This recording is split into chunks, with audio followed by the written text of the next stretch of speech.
Politique municipale, maintenant, dure journée pour le parti Sherbrooke citoyen, alors que Geneviève Laroche et Joanie Belrose, deux conseillères, se sont dissociées du parti aujourd'hui même. Elles ont annoncé la nouvelle en même temps, à peu près, sur leur page Facebook.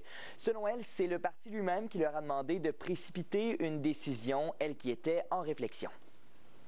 Il fallait vraiment s'engager à certaines conditions et ces conditions-là, pour moi, n'étaient pas en cohérence avec ce que je veux pour la suite du mandat. On a le droit d'exprimer une dissidence, en fait, avoir une opinion contraire à l'ensemble de l'équipe. Si, par exemple, c'est pas directement lié à notre programme ou si on n'est pas d'accord avec la manière de faire quelque chose, il y avait ce droit-là qu'on perdait, en fait, au nom de la solidarité du groupe. Donc, on comprend que les deux partent parce qu'elles disent ne pas pouvoir s'exprimer librement. Et pour parler de la situation chez Sherbrooke citoyen, on reçoit en studio le chef actuel du parti, le conseiller Raïs Kibonge. Bonsoir. Bonsoir, M. Pichette. Comment allez-vous? Ça va bien. On vient de les entendre, Geneviève Laroche et Joanie Belrose. Elles se disent soumises à des exigences qui les ont poussées vers la porte. Et quelles sont ces conditions-là auxquelles elles disent faire face pour demeurer à l'intérieur du parti? En fait, c'est ça. Normalement, aujourd'hui, on devait avoir un caucus pour discuter de l'année 2025, qui sera une année électorale. Et c'est une année qui va demander beaucoup de travail, de cohésion, puis de coordination d'équipe. Et à ce niveau-là, j'attendais toute l'équipe pour qu'on puisse parler. Puis on a eu par voie de communiqué le fait que la première proposition qui a été faite de justement travailler en équipe et encadrer les différents travaux n'était pas acceptable et que de ce fait, elle se retirait de l'équipe. Donc c'est sûr qu'on aurait préféré avoir la discussion directement en tête-à-tête ou avec tout le monde, mais je respecte quand même leur décision, puis je respecte aussi le courage de se choisir dans leur décision et dans leur parcours politique. Mais elle parle de conditions qui leur ont été imposées. Est-ce qu'il y en a de ces conditions et quelles sont-elles?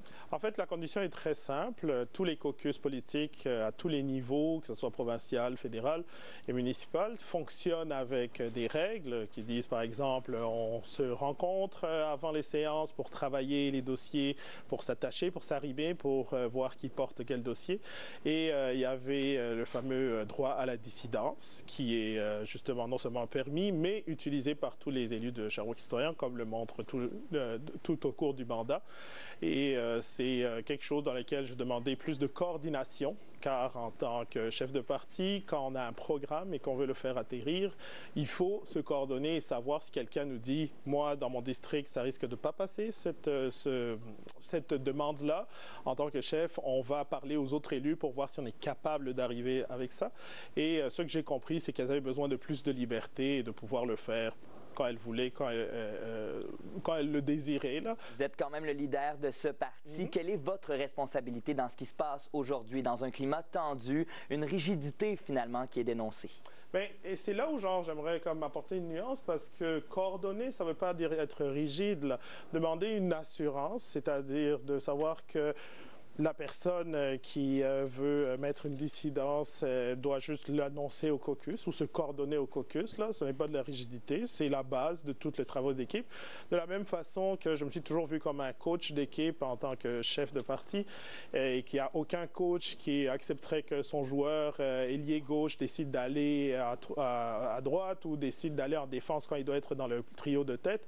De la même façon qu'un chef de parti ou un chef d'équipe s'assure que toute l'énergie est canalisée dans la bonne chose, c'est-à-dire faire atterrir les projets. Très bien, merci. On va voir comment ça va évoluer, évidemment, tout ça dans les prochains mois, prochaines semaines. Merci d'avoir été des nôtres. Merci.